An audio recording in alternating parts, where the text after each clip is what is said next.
Hello बच्चों, स्वागत है आप सभी का हमारे platform YouTube channel study circle पर। आज मैं आप लोगों को गद्य संकलन के दूसरे पाठ ममता के बारे में बताने आई हूँ। इसके लेखक जयशंकर प्रसाद हैं, जिनका जन्म 1889 ईस्वी में और उनकी मृत्यु 1937 ईस्वी में हुई। जयशंकर प्रसाद जी ने बड़े ही सुंदर ढंग से इस लेख को प्रस्तुत किया है। आइए बच्चों, अब देखते हैं ममता नामक पाठ की व्याख्या और उसके गद्य खंडों को मैं आपको समझाने जा रही हूँ। रोहतास दुर्ग के प्रकोष्ठ में बैठी युवती ममता शोण के तीक्ष्ण गंभीर प्रवाह को देख रही है। ममता विधवा थी, उसका यौवन शोण के समान ही उमड़ रहा था। मन में वेदना, मस्तक में आंधी, आंखों में पानी की बरसात लिए वह सुख के कंटक शयन से विकल थी। वह रोहतास दुर्गपति के मंत्री चूड़ामणि की अकेली दुहिता थी। ममता कौन थी? जो मंत्री थे रोहतास दुर्ग के, चूड़ामणि उनकी अकेली पुत्री थी।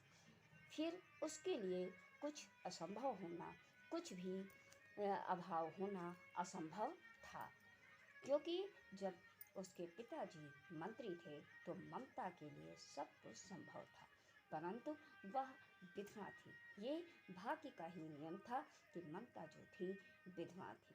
हिंदू विधवा संसार में सबसे तुच्छ निराश्रय प्राणी है, तब उसकी विडंबना का अंत कहाँ था।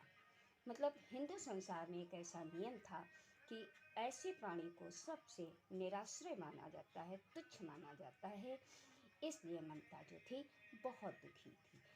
चूड़ामणि ने चुपचाप उसके प्रकोष्ठ में प्रवेश किया। प्रकोष्ठ में जहाँ पे ममता अपने कोठरी में बैठी हुई थी, वहाँ पर उसके पिताजी ने अचानक ही प्रवेश किया, यानी कि वो आए।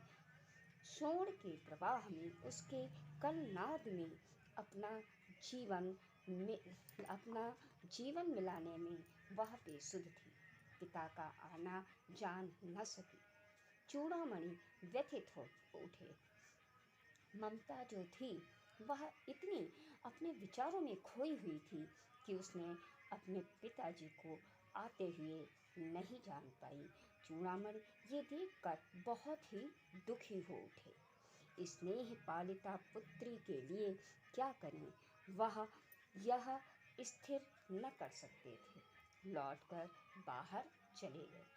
जब उन्होंने अपनी बेटी ममता को दुखी देखा, विचारों में खोए हुए देखा, तो उनको बहुत ही दुख हुआ और वो सोचने लगे कि मैंने अपनी पुत्री को इतने स्नेह से पाला है और आज वो इस प्रकार से व्यथित है, दुखी है, मैं क्या करूं।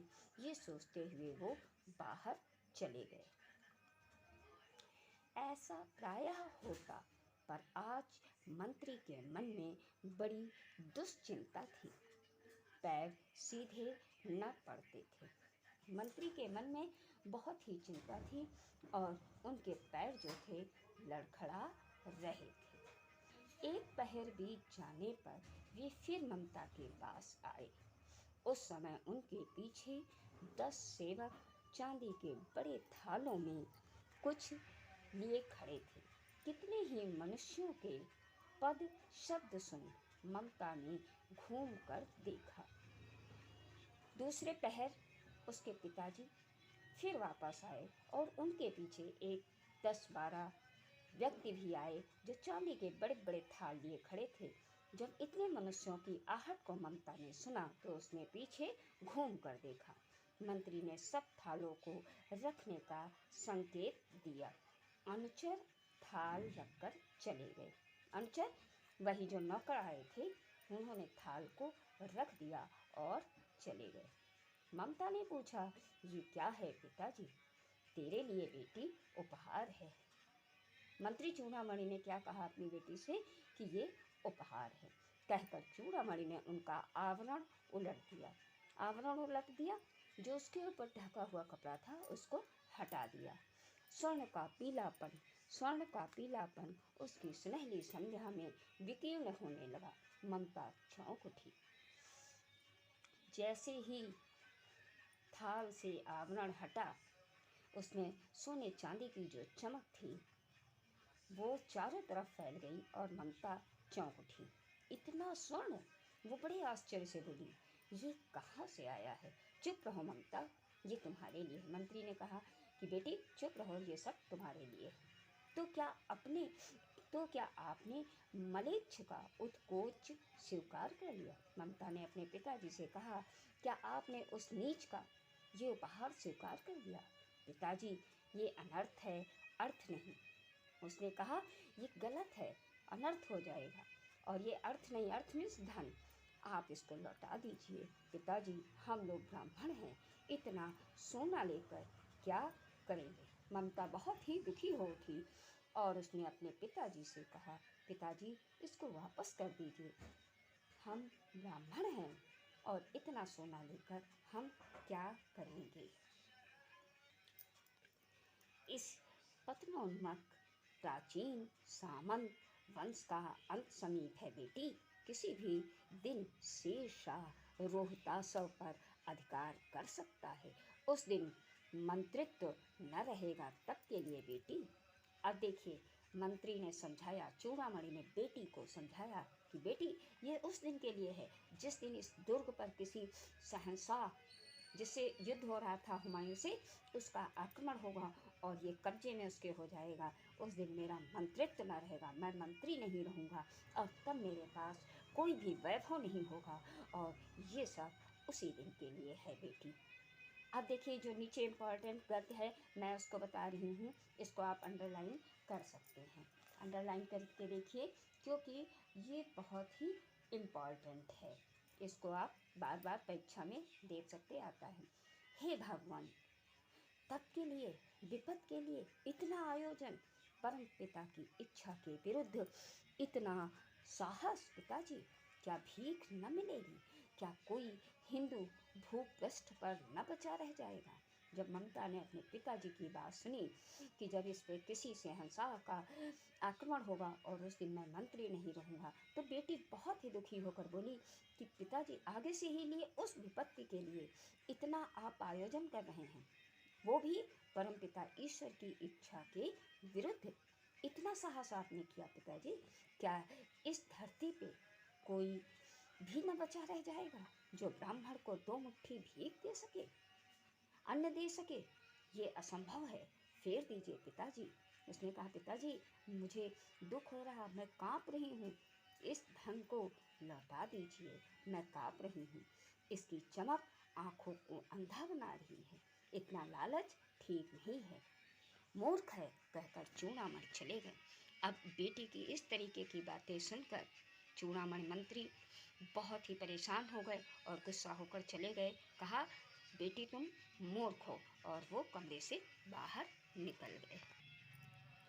दूसरे दिन जब डोलियों का तांता भीतर आ रहा था, ब्राह्मण मंत्री चूड़ामणि का हृदय धक धक करने लगा।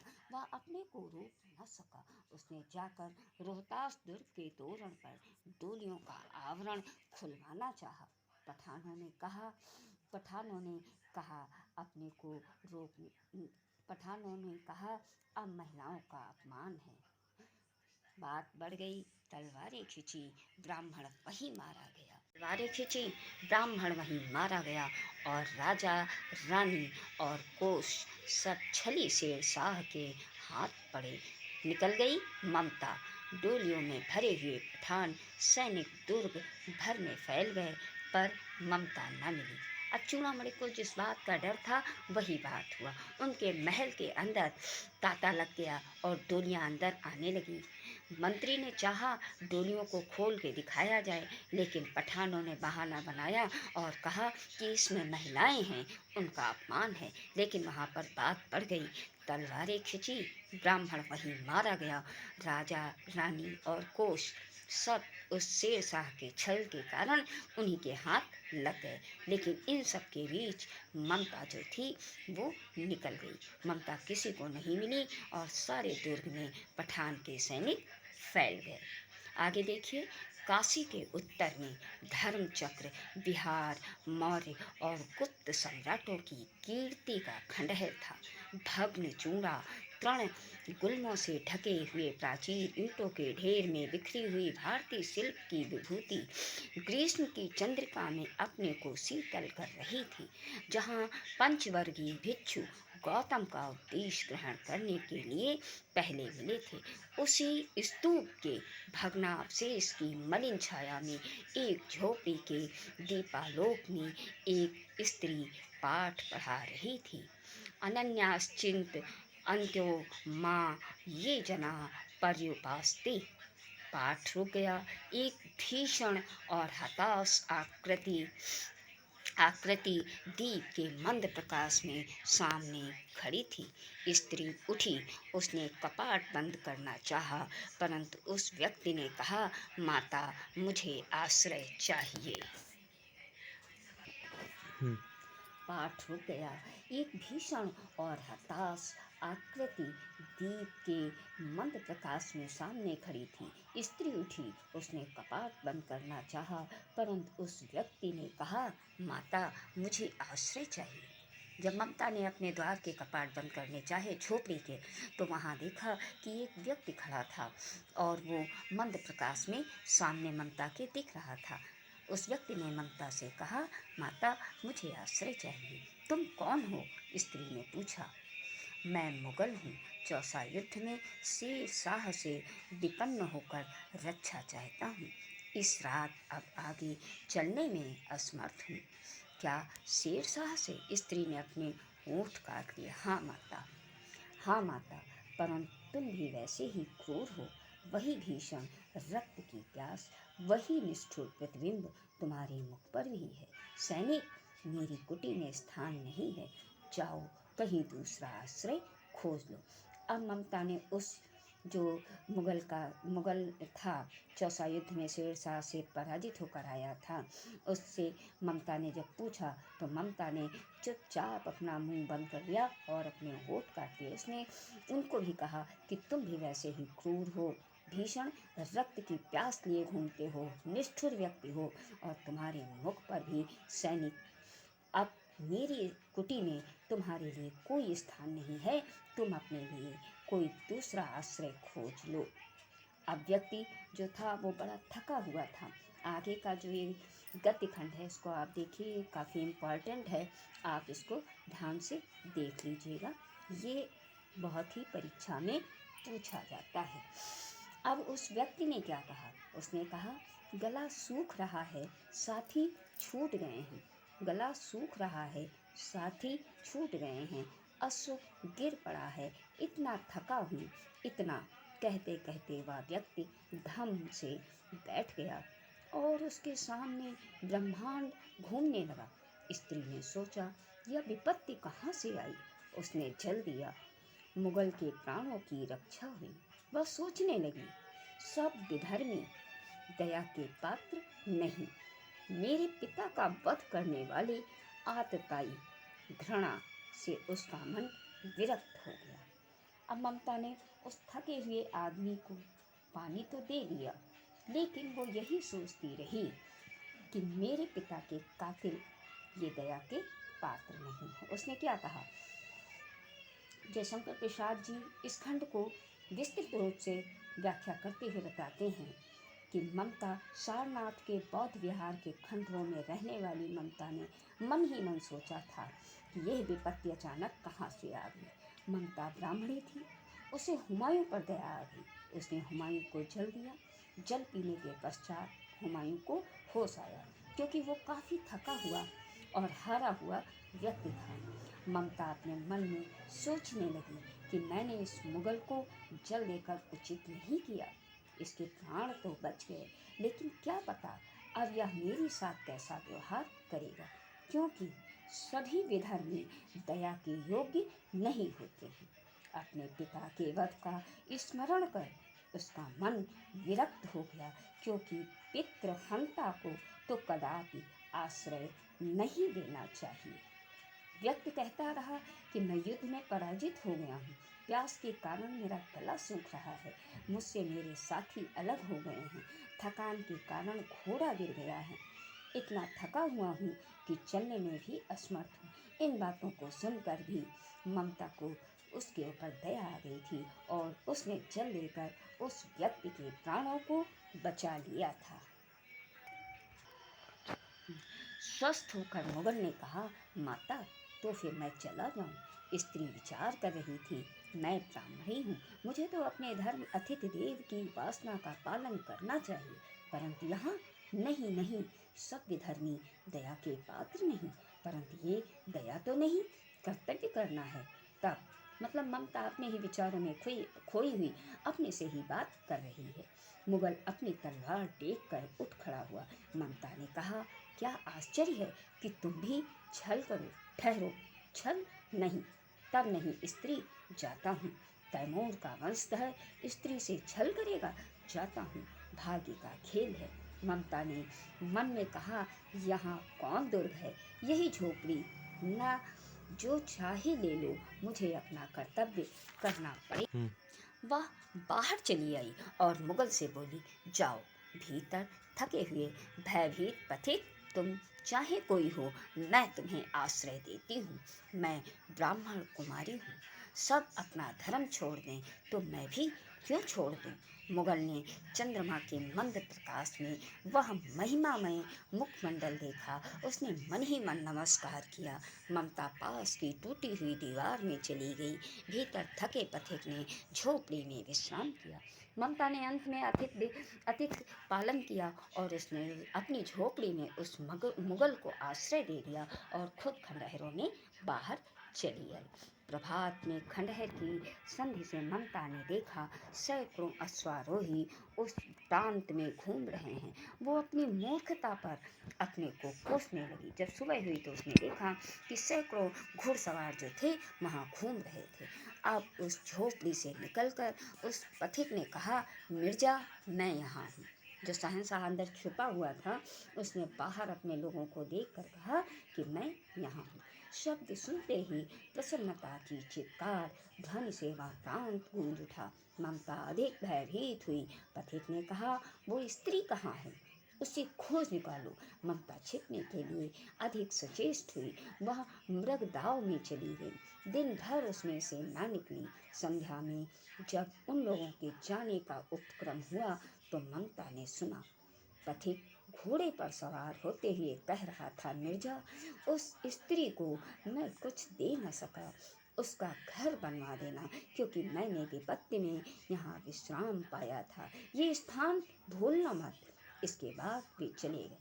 ममता ने देखा कि वो लोग उसे ढूंढ रहे थे, तो ममता को डर लगा कि कहीं ये मार तो नहीं देंगे। लेकिन उस शहंशाह ने जाते जाते अपने आदमियों से कहा कि मिर्जा, इस झोपड़ी में मैंने आश्रय लिया है और तुम इसको बनवा देना। इतना कहकर वो चले गए। आगे देखिए, जो गद्य खंड में अभी आपको बताने जा रही हूँ, ये बहुत मोस्ट इम्पॉर्टेंट है। अब आप इसको देख लीजिए। चौसा के मुगल पठान युद्ध को बहुत दिन बीत गए। ममता 70 वर्ष की वृद्धा है। वह अपनी झोपड़ी में एक दिन पड़ी थी। शीतकाल का प्रभाव था। उसका जीर्ण कंकाल खांसी से गूंज रहा था। ममता की सेवा के लिए गांव की 2-3 स्त्रियां उसे घेर कर बैठी थीं, क्योंकि वह आजीवन सबके सुख दुख की सहभागिनी रही थी। अब इस चौसा के युद्ध को, मुगल पठान के युद्ध को बहुत दिन बीत गए थे। लेखक क्या बताना चाहता है कि ममता जो थी, जो युद्ध हुआ था मुगल पठान युद्ध में, आसे हुमायूं मुगल और शेरशाह पठान के मध्य जो ये चौसा का युद्ध हुआ था, उसको काफ़ी दिन बीत गए थे।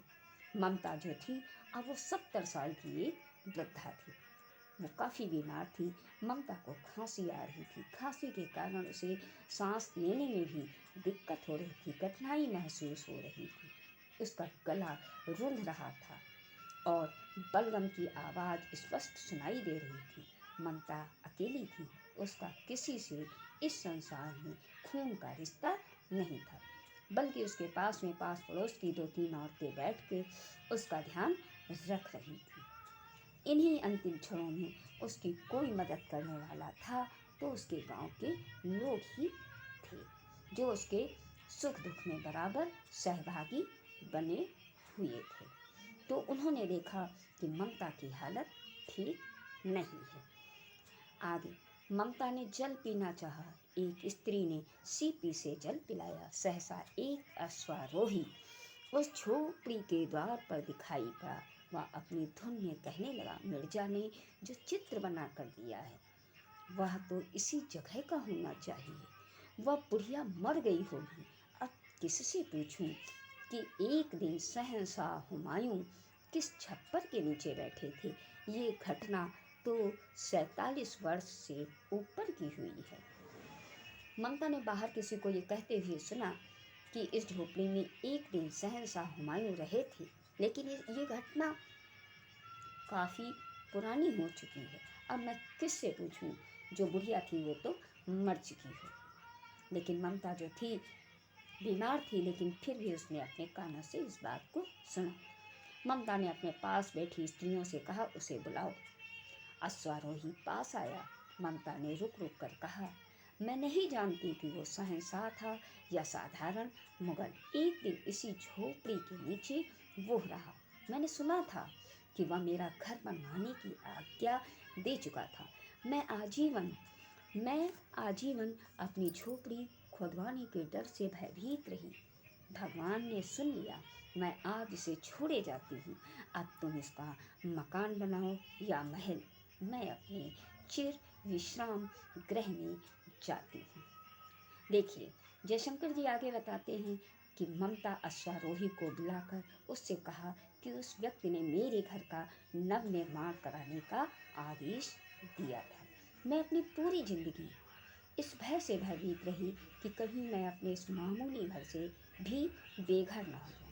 लेकिन ईश्वर ने मेरी पुकार सुन ली, मेरी प्रार्थना सुन ली और मुझे जीवित रहते बेघर होने से बचा लिया। आज इस घर को मैं छोड़कर जा रही हूँ, अर्थात अब मेरे जीवन का अंत समय निकट आ गया। अब तुम यहाँ पर मकान बनाओ अथवा महल, मुझे कोई चिंता नहीं, क्योंकि अब मैं अपने उस घर में जा रही हूँ जहाँ मुझे अनंत काल तक विश्राम प्राप्त होगा। वह अश्वारोही आबाद खड़ा था। बुढ़िया के प्राण पक्षी अनंत में उड़ गए। वहाँ एक अष्टकोण मंदिर बना और उस पर शिलालेख लगाया गया। सातों देश के नरेश हुमायूं ने एक दिन यहाँ विश्राम किया था। उसके पुत्र अकबर ने उनकी स्मृति में ये गगनचुंबी मंदिर बनवाया, पर उसमें ममता का कहीं नाम नहीं था। अब देखिए, ये भाग्य की विडंबना थी कि अश्वारोही जो था जाके ये सूचना ले गया और वो आबाद रहा कि बुढ़िया के प्राण उसके सामने उड़ गए, ममता के प्राण निकल चुके थे। और वहाँ पर उस जगह जहाँ झोपड़ी थी वहाँ पर एक मंदिर बनवा दिया गया। शिलालेख भी लगवाया गया कि सातों देश के नरेश जो हुमायूं थे उन्होंने इस झोपड़ी में एक दिन विश्राम किया था, और ये सब उसके पुत्र ने उनकी स्मृति में बनवाया। लेकिन उसमें कहीं भी ममता का नाम नहीं था।